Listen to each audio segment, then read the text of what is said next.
What up? Let's talk Grimm by Alex Astor. This is the other half of the Dueling Crowns edition. These are novellas, one about Grimm and one about Oro. So I've already reviewed Oro's side, and now we're talking Grimm's side. So I did an immersive read. I followed along in my book, but I also listened to the audio, and the audio is really wonderfully done. The narrator has such a deep, grisly voice, and it's just perfect for Grimm. I'm absolutely obsessed. They did such a great job.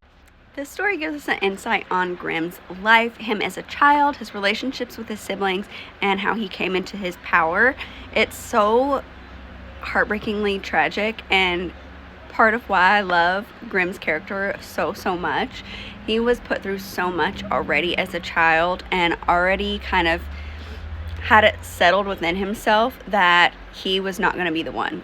All of his siblings were going to be in a competition to see who would be the next heir, and they were all going to have to unalive each other in order to gain that position. So he had kind of already made peace with himself. It was not going to be him. He really wanted it to be his sister because she had really great powers, and he thought that she deserved it. They were the only two that were somewhat friendly, and this is just a tragic backstory that makes me just want to hug him so much.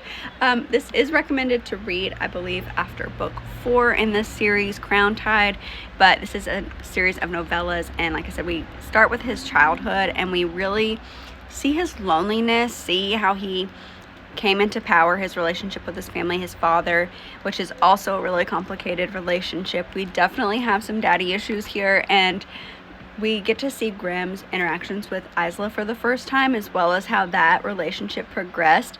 And while I loved Oro's story and thought it was so cute, Grimm's love for Isla is just unmatched, and he is so down bad for her. He cannot stop thinking about this woman. He is absolutely obsessed, and it's the cutest thing ever to read just his point of view on all these situations we saw in the other books. We get to see the missing parts of the relationship that Isla was made to forget. So it's so good, and I loved getting to see his POV on all of it. But this book is absolutely stunning, and it'll have you really questioning, who are you gonna pick? You know, I've been Team Grimm from the beginning. I'm absolutely obsessed. This is absolutely gorgeous. We have his artwork here. We have the thorns. Absolutely stunning. And then whenever we open up, I've already done his side. We have this gorgeous art. Like, are you kidding me? The art in these is absolutely unreal. Oro's side was gold, so of course Grimm's is black, and then we do get a portrait of him as well.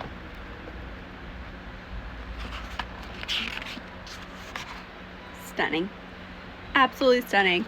I'm obsessed. I loved it. I really honestly loved these novellas better than the books in the series, and I'm just absolutely obsessed. I'm eating it up. I cannot wait for the next book to come out because I do want to see what's going to happen, but I'm absolutely obsessed with these two. I'm trying to figure out how this goes back in here. Okay. I really enjoyed Grimm's story, and I definitely recommend, especially if you want a quick audio listen. I gave this one 5 stars.